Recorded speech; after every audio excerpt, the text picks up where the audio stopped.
Assalamualaikum warahmatullahi wabarakatuh. Kita lanjutkan lagi tadabbur kita yang pada saat ini telah masuk surat 20 surat Toha, ayatnya 13 sampai dengan ayat 37. Saudara-saudara para pemirsa Kereweng Aziz Channel serta kaum muslimin wal muslimat rahimakumullah, saya mengucapkan selamat menjalankan ibadah puasa pada bulan Ramadan ini tahun 1447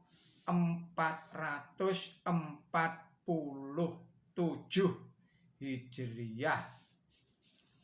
Semoga Allah memberikan kemudahan dan kelancaran kepada kita semua di dalam menjalankan puasa pada bulan Ramadan ini. Yang berikutnya ini telah masuk pada hari yang ke-22, artinya malam nanti adalah malam ke-23, artinya sudah memasuki hari ganjil atau malam ganjil yang kedua pada 10 hari terakhir bulan Ramadan. Semoga kita bisa mendapatkan Lailatul Qadar sesuai dengan ukuran kita masing-masing. Juga saya mengucapkan selamat berulang tahun kepada saudara-saudara yang lahir pada tanggal 12 Maret.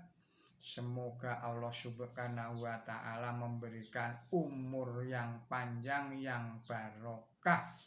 Semoga Allah Ta'ala selalu memberikan kesehatan, kebahagiaan, kesejahteraan, ketentraman dan kedamaian kepada kita semua, utamanya kepada saudara-saudara yang sedang berulang tahun pada hari ini.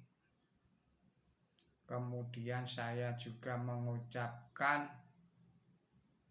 innalillahi wa inna ilaihi rajiun kepada saudara-saudara kita yang ada di negara Republik Islam Iran yang menghadapi serangan para agresor. Semoga para korban keganasan para agresor ini mendapatkan tempat di sisi Allah Subhanahu wa Ta'ala. Semoga yang ditinggalkan juga mendapatkan ketabahan, kesabaran, serta keikhlasan atas gugurnya para korban peperangan yang mempertahankan bangsa dan negara serta tanah air Republik Islam Iran itu dari para agresor, yang termasuk di dalamnya adalah pemimpin negara Republik Islam Iran Ayatollah Ali Khamenei yang juga gugur sebagai syuhada di dalam memimpin peperangan membela diri dari aksi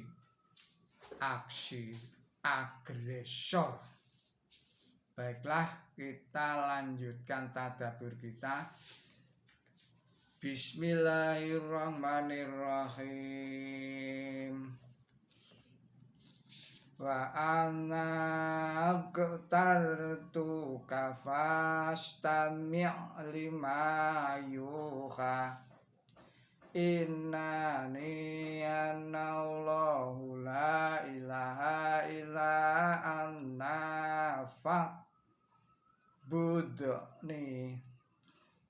wa aqimiz sholata li dzikri inna syata a'diyatu ahadu uqfi halil tujzai kullu nafsim bima tas'a fala yang sudannaka anha man la yu'minu biha wa tabahu fatarda wa ma tilka bi yaminika ya Musa wala ya zoya al-tawakkalu alaiha wa ahuzu biha ala nami waliya fiha maribu ughra ola alqiha ya Musa fa'alqaha fa'idha ya hayyatun tas'a qala qudha wa la takhaf sanu'iduha ashirataha al-ula wadhum yadaka ila zanahika takhruj bayda amin ghairi su'in ayatan ugra linuriyaka min ayatinal kubra idhab ila fir'auna innahu da'agha qala rabbis rahli sadri wa yassir li amri waqlul uqdatam min lisani yafqahu qawli faj'al li waziran min ahli Haruna akhi asdud bihi azri wa ashrikahu fi amri ainu syambihata kasira wa nadkuraka kasira innaka kunta bina basira qala qad utita syulaka ya Musa walaqad manana alaika maratan ukra Shadaqallahul adzim. Artinya dengan menyebut Allah yang Maha Pemurah, yang Maha Pengasih, dan aku telah memilih engkau, maka dengarlah apa yang diwahyukan. Sesungguhnya aku adalah Allah, tidak ada Tuhan selain aku, maka mengabdilah kepadaku dan tetaplah sholat untuk mengingat aku. Sesungguhnya saat segera datang, aku hampir mewujudkan itu, agar tiap-tiap jiwa mendapat balasan mengenai apa yang ia usahakan. Maka janganlah orang yang tidak beriman kepada itu dan mengikuti keinginan rendahnya memalingkan engkau daripadanya, agar engkau tidak binasa. Dan apakah itu yang ada di tangan kanan kamu, wahai Musa? Ia berkata, ini tongkatku, aku bersandar atas itu, dan aku menyambit daun-daun dengan itu untuk kambingku, dan banyak keperluan lain yang aku memakai itu. Ia berfirman, lemparkanlah itu, wahai Musa. Maka ia melempar itu, tiba-tiba itu adalah ular yang merayap. Ia berfirman, ambillah itu, jangan takut. Kami akan mengembalikan itu pada keadaan semula.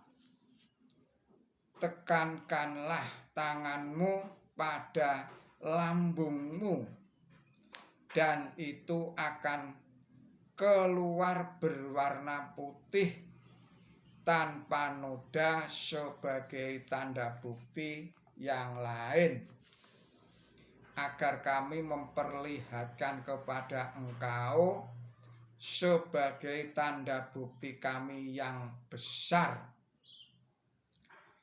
Pergilah kepada Fir'aun, sesungguhnya dia itu melanggar batas. Ia berkata, Tuhanku, ia pangkanlah.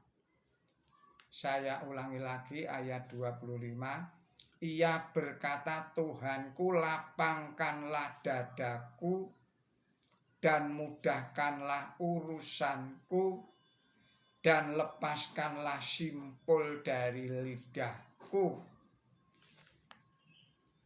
agar mereka dapat mengerti ucapanku. Dan berilah aku seorang pembantu dari keluargaku, Harun saudaraku.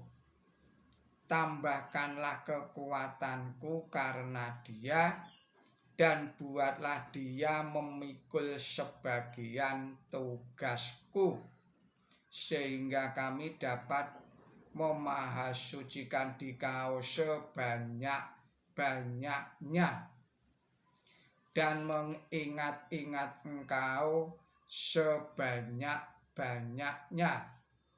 Sesungguhnya engkau senantiasa melihat kami.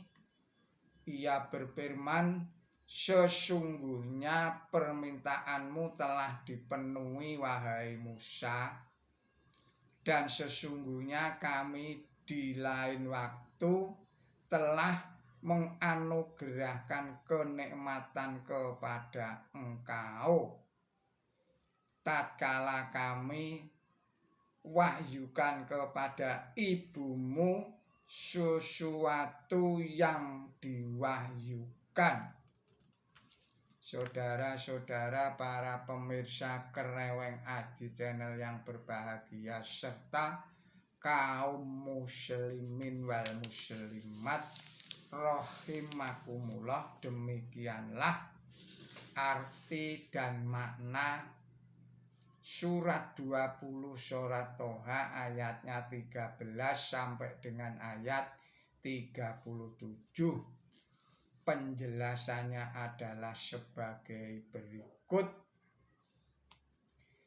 Perintah supaya menanggalkan terumpah pada ayat sebelum ini adalah kalam ibarat agar Nabi Musa mengosongkan hatinya dari urusan keluarga dan hartanya.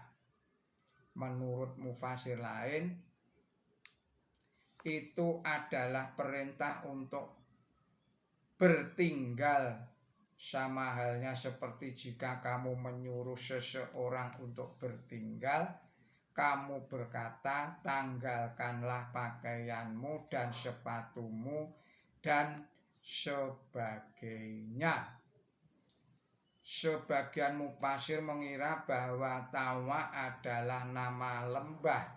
Sebagian lagi menerangkan bahwa arti kata Tawa adalah 2 kali diberkahi. Mufasir yang lain mempunyai pendapat ketiga, yakni bahwa kata Tawa yang makna aslinya digulung ini diucapkan sehubungan dengan terpilihnya Nabi Musa, sehingga beliau tidak perlu susah payah untuk mencapai tujuan yang besar itu. Penjelasan pada ayat 15. Kata ikfa adalah salah satu perkataan yang mempunyai 2 arti yang berlainan. Menyembunyikan atau membuka persembunyian. Menilik hubungan ayat ini dengan ayat sebelum dan sesudahnya, terang sekali bahwa kata ikfa tidak berarti menyembunyikan. Mengingat bahwa yang dibicarakan di sini ialah datangnya saat dan diberikannya ganjaran dan dijatuhkannya siksaan. Maka terang sekali bahwa kata ikfa di sini berarti membuka tabir atau membabarkan, bahwa kata ikfa di sini berarti membuka tabir atau membabarkan saat. Hendaklah diingat bahwa kata saat tidak selamanya harus berarti kiamat. Sebaliknya, kata saat acap kali mengandung arti jatuhnya siksaan yang saat lenyapnya kebesaran dan kekuasaan suatu bangsa. Kemudian kita lanjutkan penjelasan di dalam ayat 20. Semua itu benar-benar dialami oleh Nabi Musa dalam keadaan istimewa yang hanya dialami oleh orang yang menerima wahyu. Pada waktu ia menerima wahyu, lihatlah pula tafsir nomor 926. Pada waktu itu apa yang diperlihatkan kepada Nabi Musa mengandung arti yang dalam. Lihatlah pula ayat 23 yang di sana diterangkan bahwa tujuan memperlihatkan tanda bukti ialah agar kami memperlihatkan kepada engkau sebagian tanda bukti kami yang besar. Jadi dua tanda bukti yang disebutkan di sini itu sebenarnya menunjukkan sesuatu yang besar. Secara kiasan, kata Asya berarti umat. Lihatlah pula tafsir nomor 96. Oleh sebab itu tongkat yang ditampakkan kepada beliau menjadi ular yang merayap. Ini mengandung arti bahwa umat beliau yaitu bangsa Israel yang telah dijadikan budak oleh Raja Fir'aun, mereka tidak lama lagi akan menjadi bangsa yang hidup. Kita lanjutkan penjelasan ayat 22. Menilai apa yang diuraikan di atas tadi itu, kata-kata yadun baidillah juga mempunyai arti yang dalam.